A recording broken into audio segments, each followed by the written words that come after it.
предишния филм от нашата поредица ви запознахме с роенето на пчелните семейства.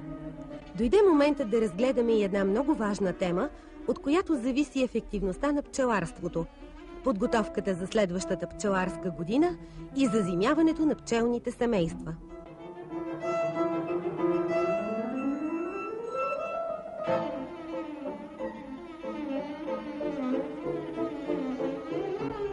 За нашата страна то обикновено започва в края на юли или през първата 10-дневка на август, когато пашата вече е завършила.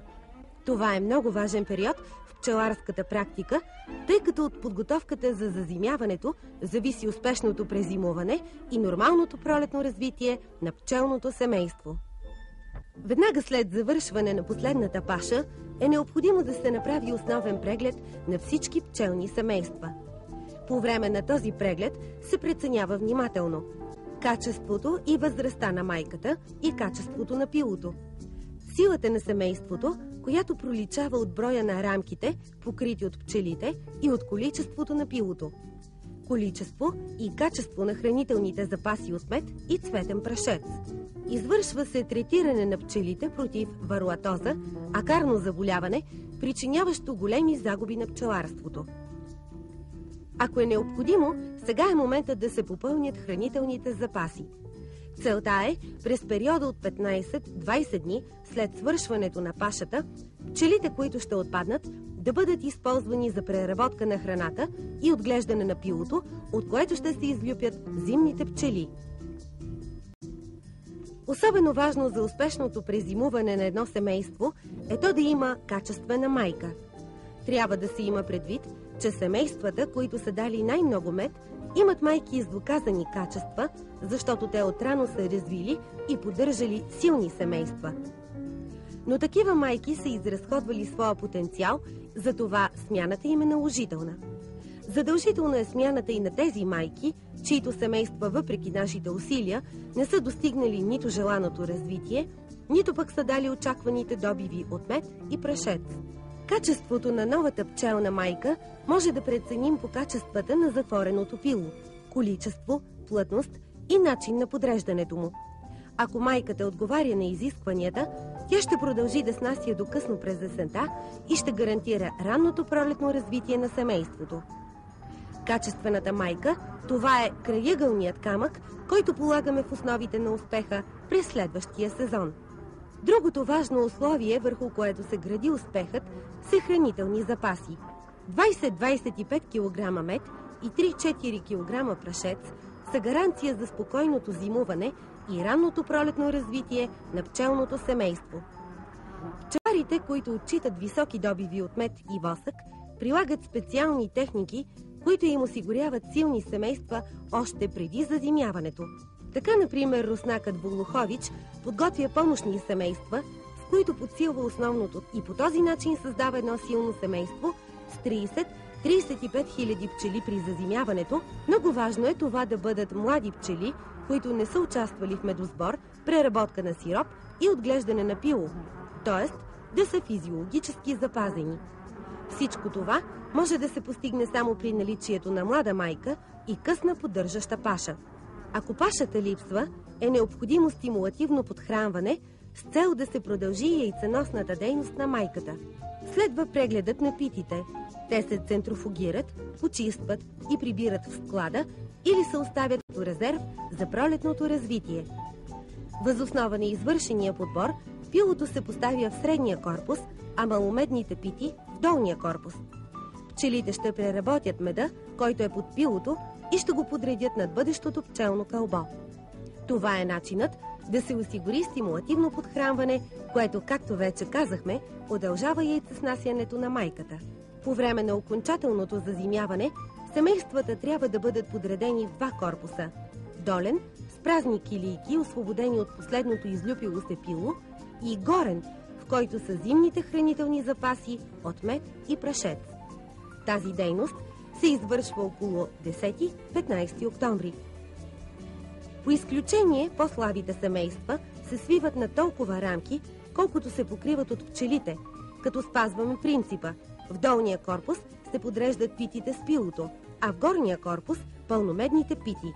Важно е за такива семейства да се осигурят качествени пити за яйцеснасяне и да се осигури подхранване с по-маломедни пити или сироп, така че около и над пилото да се формира медна капа.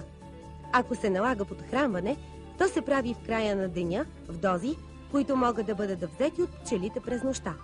При липса на паша е необходимо да се вземат мерки за предотвратяване на кражби и нападения. Всички горни прелки се затварят, а долната прелка се регулира в зависимост от силата на семействата, така че да бъде добре охранявана. Когато кошерът вече е комплектуван във вида, в който ще зимува, се прави едно контролно третиране с алтернативен препарат против варуатоза, мравчена киселина, оксалат и други. Голямо улеснение в случая представлява противоваруатозната рамка мрежа на дълбокото дъно.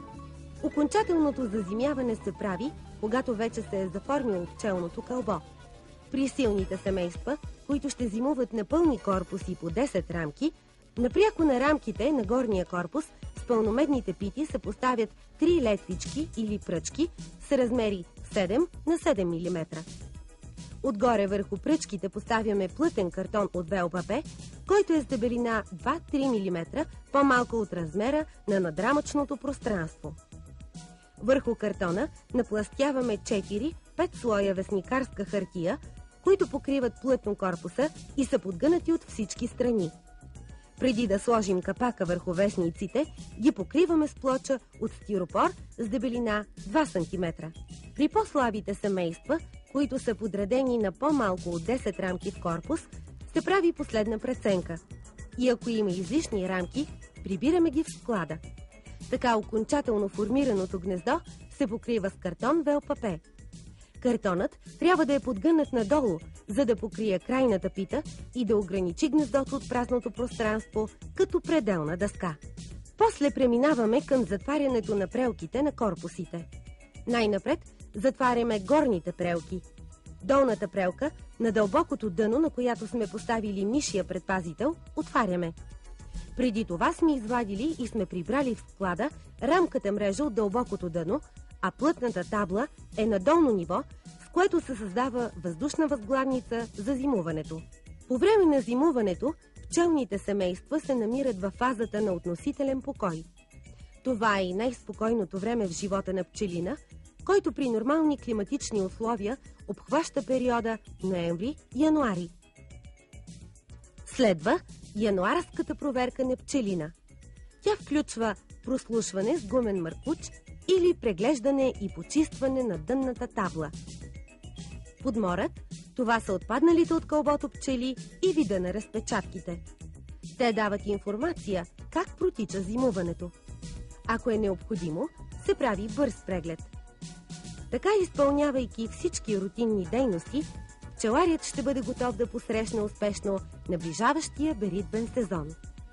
През втората половина на януари се появява първото пило. В топлинният център на кълбото, където до този момент температурата е била 28-32 градуса по Целзий, тя се повишава на 34-35 градуса и пчелите се активизират. Те започват да хранят майката. В центъра на кълбото тя снася първото яйце, до него второ, трето и така се появява първото кръгче от пило. Новият сезон е започнал. В следващото предаване ще ви запознаем с производството на пчелни майки.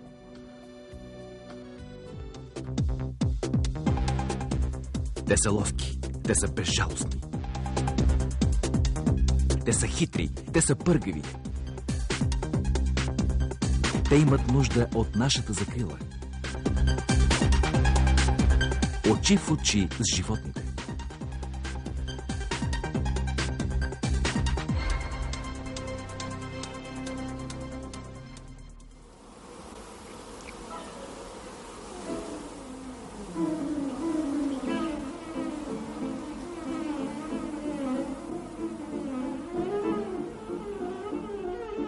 В предишното предаване ви запознахме с основните изисквания по подготовката за следващата пчеларска година.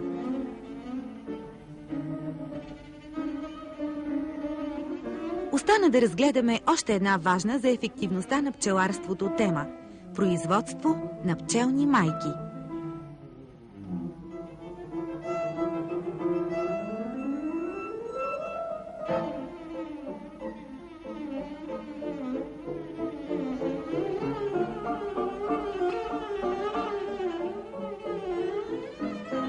В предаването, посветено на биологията на медоносната пчела, изяснихме голямото значение на пчелната майка за съществуването на пчелното семейство.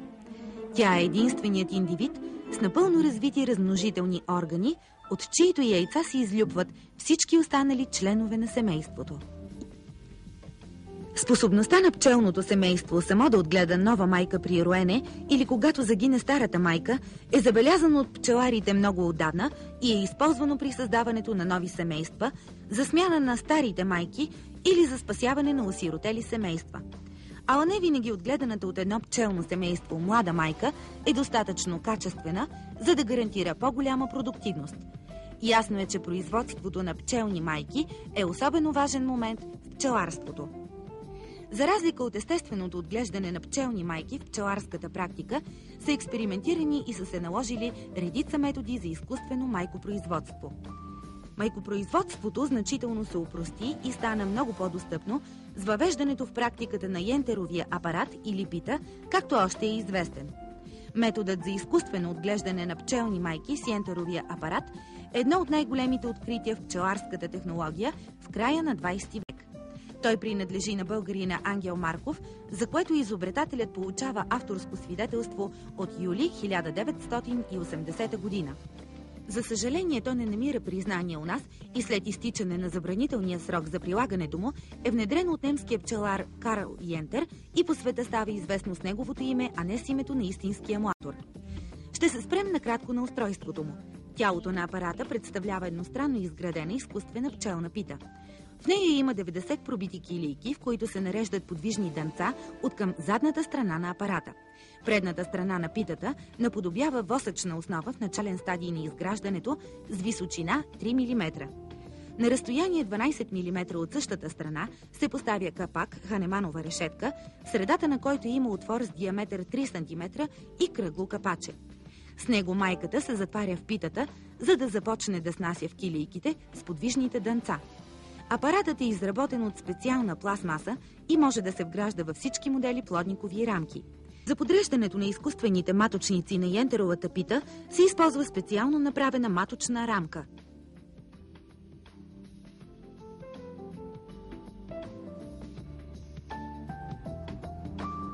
Как се работи с йентеровия апарат?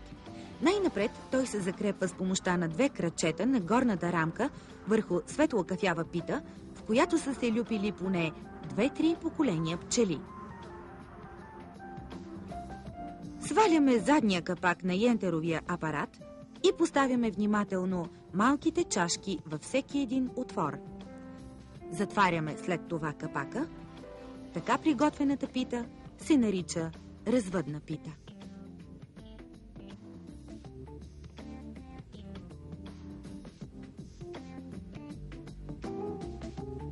Тъй като отглеждането и съзряването на търтеите спрямо майките е по-дълъг процес, подготовката на бащиното семейство трябва да предхожда с 18-20 дни деня, в който ще затворим майката на семейството донор в йентеровия апарат за яйцеснасяне.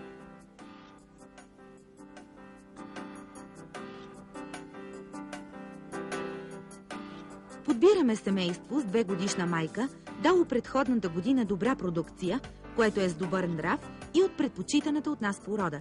Това ще бъде нашето семейство донор. От ранна пролет полагаме по-специални грижи за него. Подхранваме го с меден сироп, но забавяме разширението му, за да го предизвикаме да заложи маточни чашки.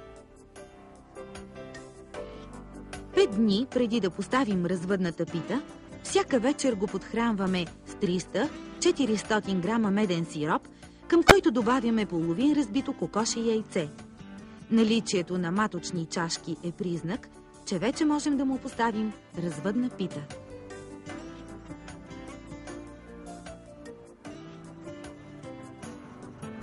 Сваляме капакът ханеманова решетка от йентеровия апарат, поставяме развъдната пита на равна хоризонтална плоскост.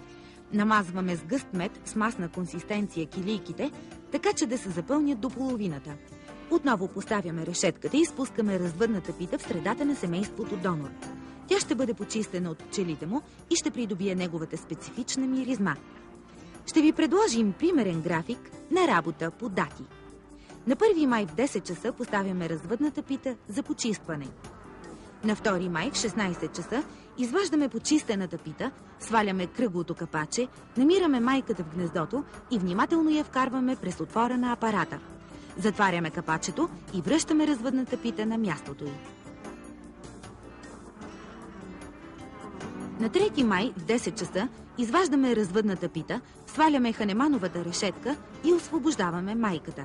Проверяваме има ли достатъчно количество яйца, необходими за отглеждане на желания от нас брой майки.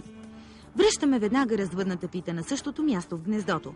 Продължаваме подхранването всяка вечер по известния ни вече начин. На 6 май в 10 часа отваряме семейството донор и проверяваме наличието на излюпени млади личинки. Ако плуват в пчелно млечице с големината на малко лещено зърно, това е признак, че можем да ги пренесем в семейството отгледвач. Семейството отгледвач трябва да е достигнало максималното си пролетно развитие благодарение на специално положени грижи. Подхранване всяка вечер с 300-400 грама меден сироп и подсилване в продължение на 2-3 седмици с зряло пчелно пило не повече от 2-3 пъти. Ако семейството е вече с магазин, сваляме го, а пчелите прибираме в плодника. Така го докарваме до предроево състояние, за което очевиден признак са маточните чашки по краищата на централните пити. Следва преустройство на семейството отгледвач. Най-напред отваряме плодника и изваждаме 3 пити, една с мед и прашец и 2 с открито пило заедно с пчелите по тях. Поставяме тези пити в преносимо съндъче. Внимаваме майката да остане в плодника. Попълваме местата на иззетите пити с други пити от склада. Подреждаме гнездото и поставяме ханеманова решетка, която изцяло покрива плодника. Върху този плодник поставяме втори празен корпус или 2 магазина един върху друг.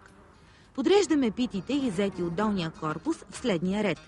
От южната страна поставяме първо питата с мед и прашец. След нея пита с открито пило. После поставяме маточна рамка с прикрепени жълти държачи на летвите й, комплектовани с уширени кафяви втулки. Следва отново пита с открито пило. Последната 5-та пита е празна, взета от склада. Поставяме и преградна дъска. Откритата част от питите на долния корпус покриваме с памучно платно, под което сме наредили напречно на рамките няколко летвички с дебелина 8 мм. Затваряме семейството. След 6 до 12 часа то вече може да приеме личинките от семейството донор за отглеждане. Следва процедура по пренасене на личинките от семейството донор в семейството отгледвач. Най-напред изваждаме маточната рамка от семейството отгледвач, където тя е престояла около 12 часа. Очистваме я от пчелите и я отнасяме в топла стая, а корпусът покриваме. В помещението поддържаме оптимална температура 25-30 градуса Целзий и влажност 80%. Работим внимателно, но бързо, тъй като от момента на изваждането на развъдната пита от семейството донор до предаването на личинките в семейството отгледвач имаме на разположение не повече от 15 минути. Изваждаме развъдната пита, очистваме я от пчелите с птиче перо и последователно изваждаме една по една чашките с личинки с по-широките втулки, които са набити на жълтите държачи. Така комплектованите чашки поставяме в маточната рамка, като я държим във вертикално положение. После я отнасяме до отгледвача. Откриваме корпуса и поставяме маточната рамка на предишното й място. Пререждаме рамките, така че да осигурим 8 мм разстояние между маточната рамка и питите с открито пило. Затваряме корпуса, подхранването продължава всяка вечер. На 13 май по обяд, около 12 часа, затваряме запечатаните маточници в клетки. На 15 май маточниците са зрели и можем да ги използваме по определено от нас предназначение. На 16 и 17 май майките се излюпват. И така, с темата за производство на пчелни майки приключи телевизионната научно-популярна поредица "Насаме с пчелите".